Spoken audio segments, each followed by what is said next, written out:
Hola iglesia, ¿cómo están?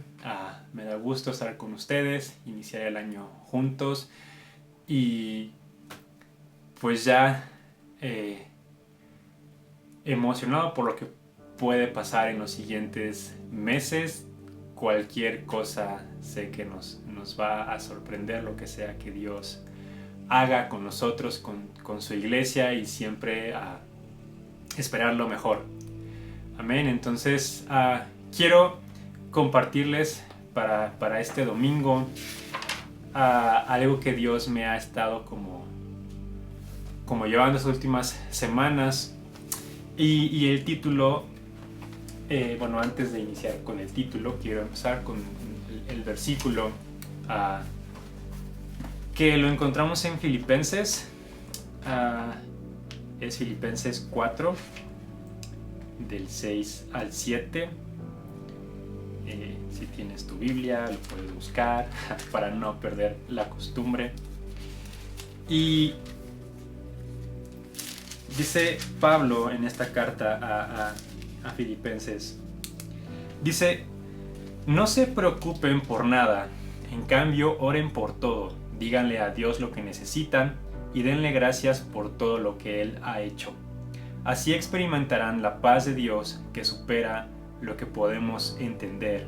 La paz de Dios cuidará su corazón y su mente mientras vivan en Cristo Jesús.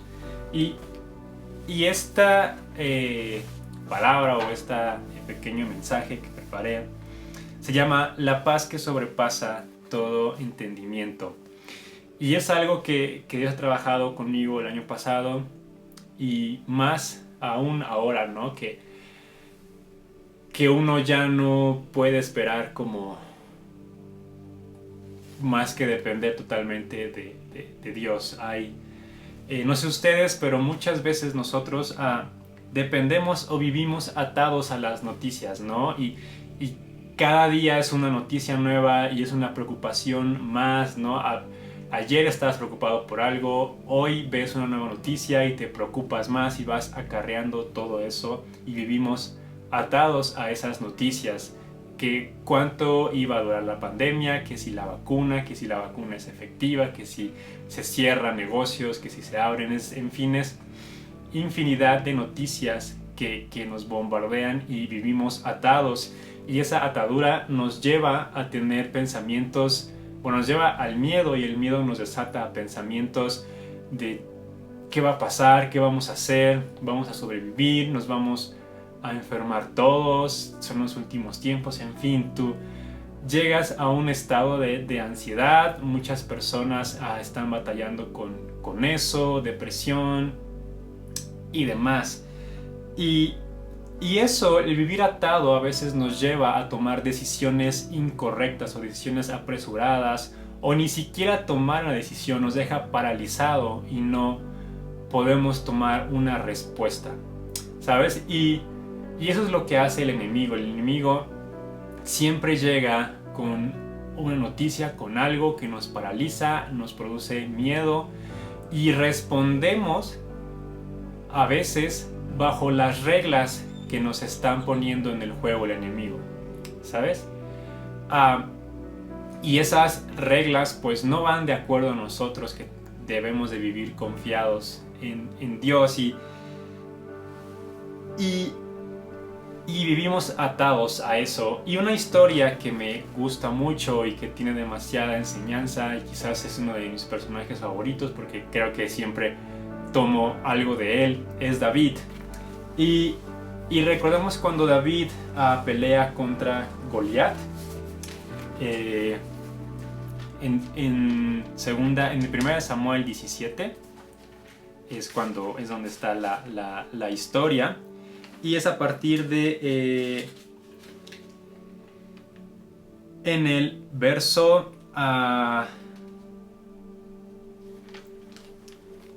bueno, primero cuando llega Goliat, cuando llegan los filisteos a pelear contra los israelitas,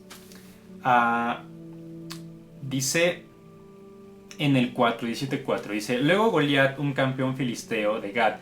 Campeón quiere decir, en la antigüedad todos los ejércitos tenían a su al soldado de élite, al más pro de todos, al súper experimentado, que sobresalía, sus cualidades sobresalían de todos los demás, ¿no? Entonces ese era su campeón.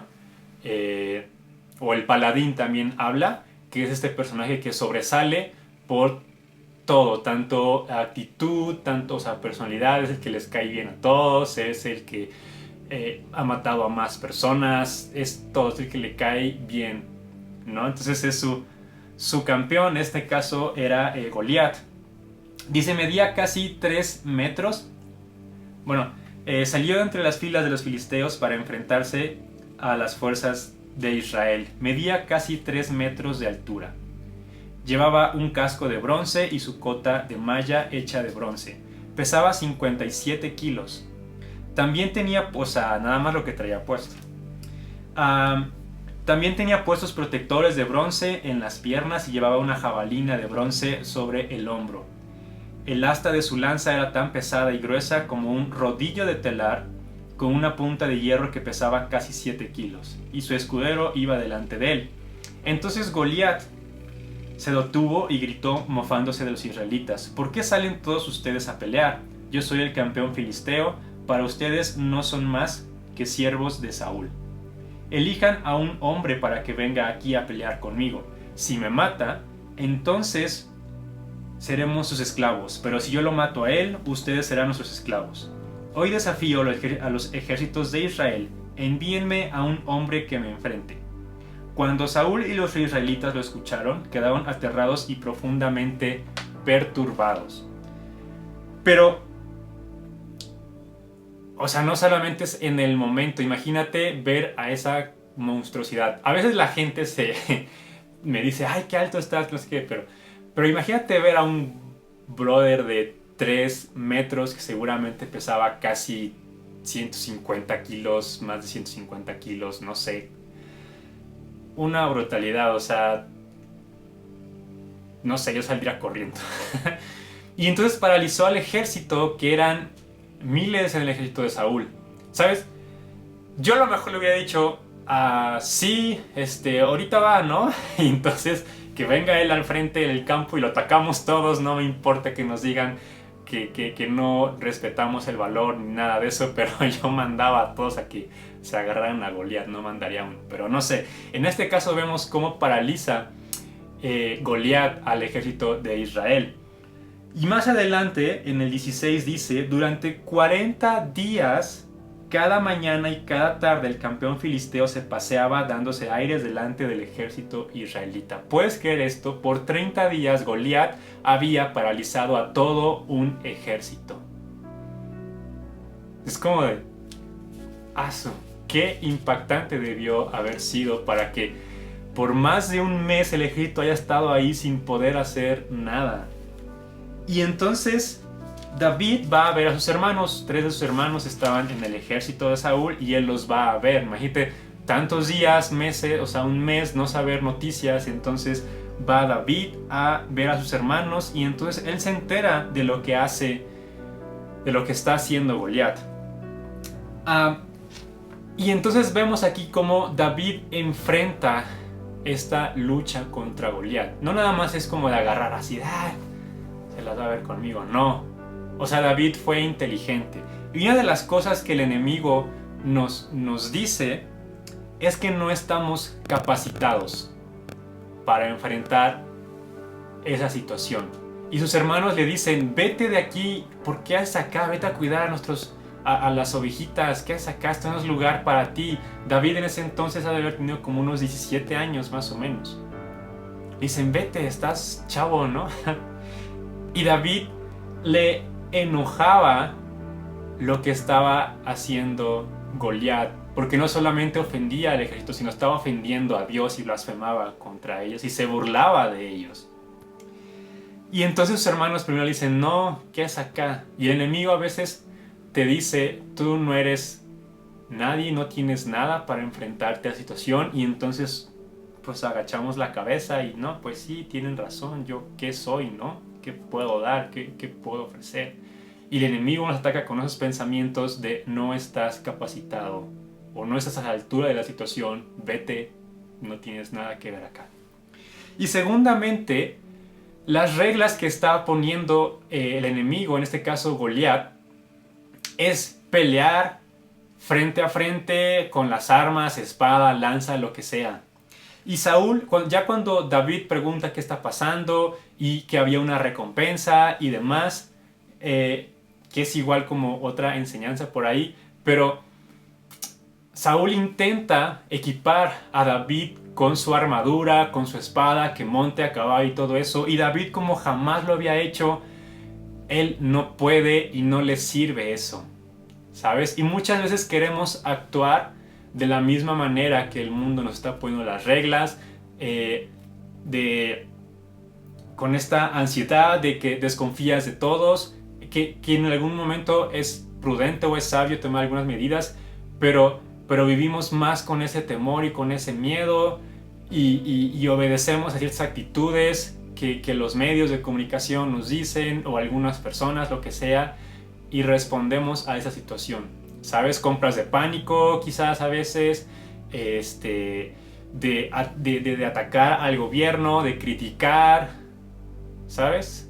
Respondemos de la misma manera que responde el mundo. Y entonces David se da cuenta de que esto no le sirve, yo a mi manera, y entonces él agarra, como buen pastor, agarra sus piedritas y su onda, se quita toda la armadura y va como un civil normal, como si estuviera en el campo con las ovejas. Y entonces Goliat dice más adelante, le dice en el 41, dice: Goliat caminaba hacia David con su escudero delante de él, mirando con desdén al muchacho de mejillas sonrosadas. ¿Soy acaso un perro?, le rugió a David, para que vengas contra mí con un palo. Y maldijo a David en nombre de sus dioses. Ven aquí y les daré tu carne a las aves y a los animales salvajes, gritó Goliat.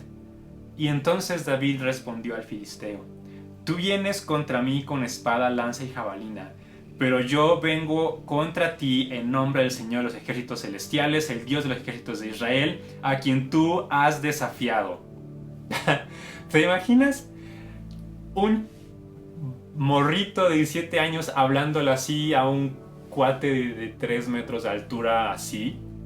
Y entonces es lo que nos debemos de acordar. ¿Cuál es nuestra condición delante de Dios? ¿Cuál es nuestra identidad con Dios? Y esa identidad y esa condición es la que nos da autoridad para ponernos por encima de la situación, ¿sabes? Y entonces David toma y asume esa identidad en Dios. Y es porque, les digo, no estaba metiéndose con el pueblo de Israel, no estaba metiendo con Saúl, se estaba metiendo con Dios. Y aparte, el pueblo escogido de Dios era Israel también. Y le dice: yo vengo contra ti en nombre del Señor de los ejércitos celestiales, el Dios de los ejércitos de Israel, a quien tú has desafiado. En pocas palabras, ya te cargó, Goliat. ¿Sí? Y entonces dice en el 46: hoy el Señor te conquistará y yo te mataré y te cortaré la cabeza. Y daré los cadáveres de tus hombres a las aves y a los animales salvajes, y todo el mundo sabrá que hay un Dios en Israel. Wow, yo no sé qué hubiera hecho si hubiera visto esa escena, pero seguramente hubiera sido, ¿no? Aplaudido, no sé. Hubiera sido increíble estar. Pero como te dije adelante, quizás cuando hubiera visto a Goliat yo hubiera salido corriendo. Y entonces David, en lugar de quedarse paralizado, él lo enfrenta, y de nada le sirvió a Goliat tener esa estatura, de nada le sirvió tener a Goliat tener esa armadura, esas armas. Con solamente una piedra que David la incrustó en la frente, lo tumbó, y cuando lo tumbó lo terminó de matar, le cortó la cabeza. ¿Sabes? Una simple piedra, pero detrás de esa piedra vemos el enorme poder de Dios que estaba en David. No sé a cuánta velocidad de haber ido. Yo a veces les aviento, no es que sea mala onda, pero cuando salgo a correr, me se avientan los perros, pero hay unos que sí ya es muy personal, no nada más les aviento la piedra imaginaria, sino que sí porque ya los tengo encima, les agarro la piedra y les meto una pedrada, pero solamente es como de pum en el lomo, en la pata, lo que sea, y ya se asustan y salen corriendo. Imagínate a qué velocidad venía para que se le incrustara en el cráneo y lo matara, ¿sabes? Es como de todo lo que hay detrás y todo lo que hace Dios y cómo potencializa Dios los dones y talentos de nosotros, los multiplica y nos lleva a hacer cosas inimaginables. Y eso quería hablarte de recordarnos quiénes somos nosotros en Dios, que somos su pueblo escogido, somos sus hijos, Él es nuestro Padre, nuestro proveedor.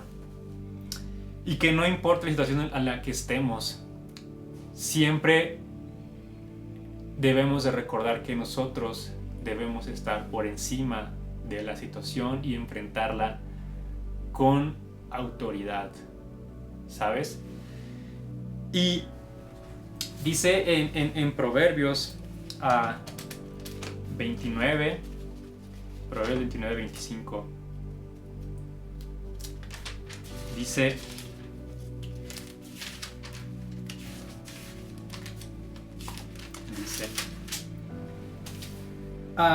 temer a la gente es una trampa peligrosa, pero confiar en el Señor significa seguridad. ¿Sabes? Esto lo escribieron hace miles de años y es una verdad poderosa en pleno siglo XXI. Dice: temer a la gente es una trampa peligrosa, pero confiar en el Señor significa seguridad.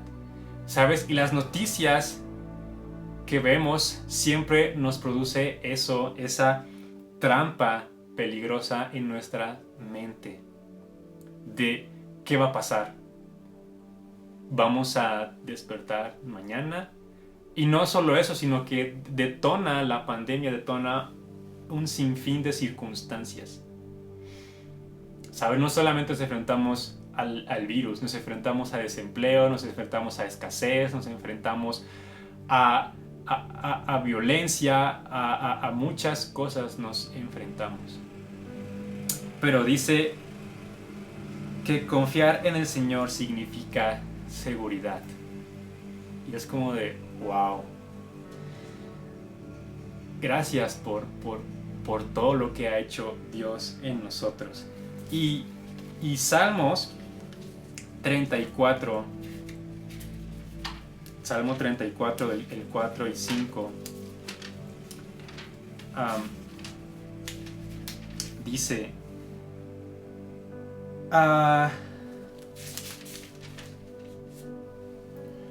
oré al Señor y Él me respondió y me libró de todos mis temores. Los que buscan su ayuda estarán radiantes de alegría y ninguna sombra de vergüenza les oscurecerá el rostro. Sabes, yo el año pasado, a pesar de las circunstancias que tuve, siempre sino simplemente era de Dios, te entrego todo. Y era que Él siempre tuvo cuidado de mí, de mi familia, y lo ha tenido por muchas situaciones. Y nos libra de nuestros temores cuando oramos en Él, descansamos en Él. Y dice que estarán radiantes de alegría. No es como de fingir que todo está bien, ¿no? Y por eso te estás consumiendo. No, es porque realmente tu corazón tiene esa paz y tu rostro lo manifiesta. A pesar de que se esté desmoronando el mundo, pero tú tienes esa paz y seguridad en Dios de que vas a salir adelante por encima de todo. Y nos salvó de todas nuestras dificultades. Y ya para terminar, no quiero seguir, pero ¿te has preguntado por qué Jesús, cuando enseñó el Padre Nuestro, dice: danos hoy el pan de cada día? ¿Y por qué no dijo Dios: danos hoy la manzana, o danos hoy el plátano, algo que esté al alcance de nosotros? Porque te pones a pensar, el pan es algo que hace el hombre. No siembra así la semilla del pan, no hace un proceso de recoger el trigo, de todo el proceso de la masa, la cocción, etcétera, etcétera, etcétera. Y el pan lo hace el hombre. Y Jesús dijo, danos hoy el pan de cada día. Y hay mucho detrás de todo eso, pero solo le quiero decir que Dios no quiere que tú te olvides que la provisión viene de Dios. Y el pan de cada día quiere decir, Dios, danos hoy tu provisión en el trabajo para que podamos comer. Y es como de, wow, te lo dejo ahí, hay mucho detrás de este concepto que me puse a analizarlo, y llévatelo la semana, medítalo y dale gracias a Dios por el trabajo. Dale gracias a Dios porque quizás no tienes trabajo o no hay algo seguro, pero lo que sí es que no llega a faltar ese pan o ese sustento. Y dice, dánoslo hoy. Y es, no te afanes con el día de mañana. Mañana será otra cosa y mañana tendrán otros problemas. Tú ten confianza y preocúpate y saca lo de hoy, Dios te ayudará, y lo demás que venga mañana será otro día con sus problemas y dificultades, y Dios no nos va a faltar, no nos va a desamparar. Sabes, hay que aprender a vivir un día a la vez y no vivir angustiados. Sí, tenemos sueños y planeaciones, sí los ponemos en manos de Dios, pero ten paz y vive un día a la vez. Vive sin afán. Y quiero regresar a Filipenses. Es Filipenses 4, del 6 y 7. Por nada estéis afanosos, sino sean conocidas vuestras peticiones delante de Dios en toda oración y ruego con acción de gracias. Y en el 7, y la paz de Dios que sobrepasa todo entendimiento. ¿Sabes? Y aquí es la clave, que el dinero no te va a dar seguridad. Déjame, te digo. Vivir retirado en una isla no te va a dar esa seguridad de que no te va a dar la pandemia. Te van a dar a lo mejor otras cosas. Solamente Dios puede dar esa paz que sobrepasa todo entendimiento, y guardará vuestros corazones y vuestros pensamientos de todos los ataques que venga el enemigo, de ansiedad, de estrés, pensamientos negativos, locuras que llegamos a hacer. Dios da esa paz y cuida nuestros pensamientos y nuestros corazones en Cristo Jesús. Y yo oro para que, como iglesia, como comunidad aquí en Chipilo y la iglesia en Puebla Comunidad y todos los demás, podamos tener esa paz en Dios y busquemos en Él todos los días su palabra y podamos entender ese amor tan grande que dio en entregarnos a su Hijo, y que podamos tener esa comunicación y ese alcance directamente con el Padre a través de su Hijo. Y no debemos olvidarnos que Dios es nuestro proveedor y nuestro sustento. Amén. Ánimo, iglesia.